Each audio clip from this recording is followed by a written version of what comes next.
আপনি কিভাবে করবেন? 10-15 দিন তো কোনো কাজই হবে না সরকারি অফিস আদালত। এরপরে জানেন তো সোনার বাংলায় সরকারি কর্মকর্তা কর্মচারীরা 10-15 দিন হেলে দুলে আসবে, গরু গোস্ত রোস্ত খাইছে, কারো পেট খারাপ, কারো ডায়রিয়া, কারো পেট মোটা, কারো গ্যাসের সমস্যা হয়েছে, কেউ হাসপাতালে গেছে।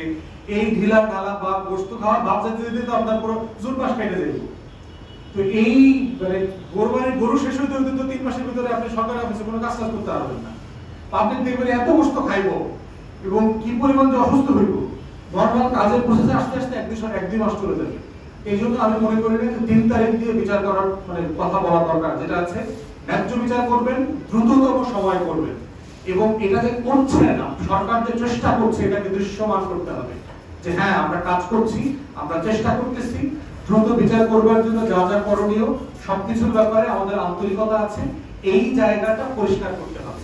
এই জন্য 1 মাস, 3 মাস, 6 মাসের যে ডেডলাইন, এইগুলো থেকে আমাদের বের হয়ে আসা দরকার। মানুষ তাহলে যেটা হবে, আস্থাহীনতা আরো বাড়বে যদি আপনি 1 মাস পরে করতে না পারেন। কারণ তখন একটা এক্সাম্পল তৈরি হবে, হ্যাঁ প্রধানমন্ত্রী তো বলছিল। আর কথাটা কে বলছে? প্রধানমন্ত্রী বলছে। মানে এরপরে তো আর কোনো কথা বলার আর কোনো জায়গা নাই।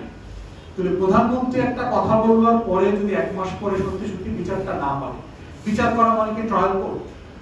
আপনি না হয় ট্রায়াল কোর্ট আইন মন্ত্রণালয়ের অধীনে আপনি হুকুম দিয়ে সবকিছু করলেন, তারপর সুপ্রিম কোর্টে যাবে না?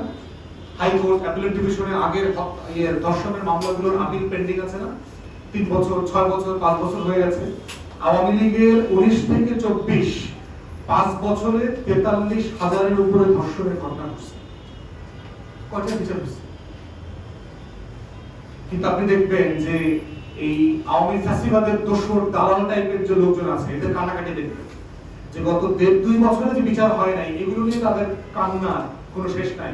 হামে 500 শিশু মারা গেছে, অবশ্যই দুঃখজনক, কিন্তু 24 সালে যে হাসিনা 1400 পোলাপানকে গুলি করে মারা ফেলছে, এই জন্য তাদের দেখবেন যে কোনো চোখে কোনো পানি নেই। তাহলে আমাদের বিচারটা চাইতে হবে ন্যায্য জায়গা থেকে, এবং এমন জায়গা না যে জায়গাটা শুনতে ভালো লাগে কিন্তু দিন শেষে আপনি হতাশ হয়ে যাবেন। সেই রকম 3 তারিখের ঘোষণায় যাওয়াটা কাম্য না। আমরা এই পজিশনের সাথে একমত না।